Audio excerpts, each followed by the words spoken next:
বাইরে তো আমি বাড়ি যায় পাবো কি দেওয়া লোক ও ওই তো বাইরে আছে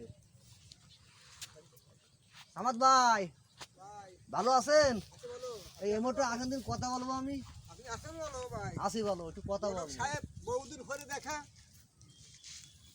বলছি ভাই একটা প্রস্তাব নিয়ে আইছি কি প্রস্তাব?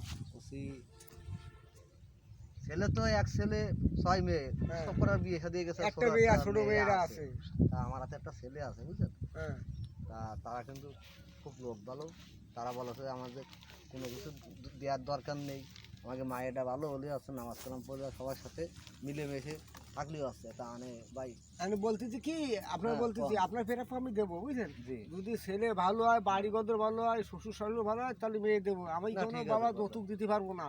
না তারাও আমি গরিব বলেছে মানুষ। হ্যাঁ তারাও বলেছে যে না, আমি তো বলেছি যে ঠিক আছে আমি কোনো যৌতুক দিতে পারবো না বুঝছো। ঠিক আছে আচ্ছা তাহলে চলেন তাহলে। চলেন বাজার হ্যাঁ, দিকে বাজার যাই চলেন তাহলে। বাজার দিকে যাই এটা ই করে আচ্ছা তাহলে ভাই বাজার যখন যাচ্ছি সে বাসার তো আমার দেয়া আছে বাইরে তার এত বাড়ি বেড়াতে আছে ঠিক আছে তাই তার একটু ফোন দিই নাম্বারটা তো নিয়ে রাখলাম আচ্ছা ঠিক তাহলে ফোন দেন, আপনি ফোন দেন, যদি হয়ে যায় তাহলে দেখা যাচ্ছে তাহলে কাল ফোন দেয় আপনি এটা দিয়ে হ্যাঁ, আসবেন। ঠিক আছে দাও একটু ফোন কথা কই নি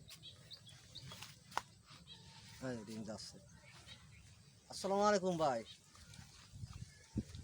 ও কষি ওই হ্যাঁ আমি ঘটক জাহাঙ্গীর ঘটক কষি ওই হ্যাঁ বড় ভাইয়ের সাথে আমার দেওয়া হয়েছে বুঝছেন সব কিছু আমি বাইরে বলেছি যে এই বিষয় ভাই কলে যে ঠিক আছে তাহলে এইসব আলোচনা তো এমনি করা যাবে না মাঠে আইছি তাহলে তাহলে বড় ভাই বাজারে আসছি তো তাহলে আপনি তাহলে এই বাজারে আসেন বুঝছেন অমুকের দোকানে আমি ওই জায়গায় আছি আর যদি জায়গা যদি না চিনতে পারেন আমার একটা ফোন দিয়ে না বাজারে আসে হ্যাঁ আমার এক নামে চেনে জাহাঙ্গীর ঘটক তাই রাখলাম তাহলে তাহলে তাহলে চলো তাহলে বাজারে বাইরে চলো তাহলে। হ্যাঁ ভাই তাহলে আমি আসতেছি ওই দোকানে যাচ্ছি ওখান থেকে যদি চিনতে না পারি তাহলে আপনারা ফোন দিবেন আচ্ছা তাহলে রাখলাম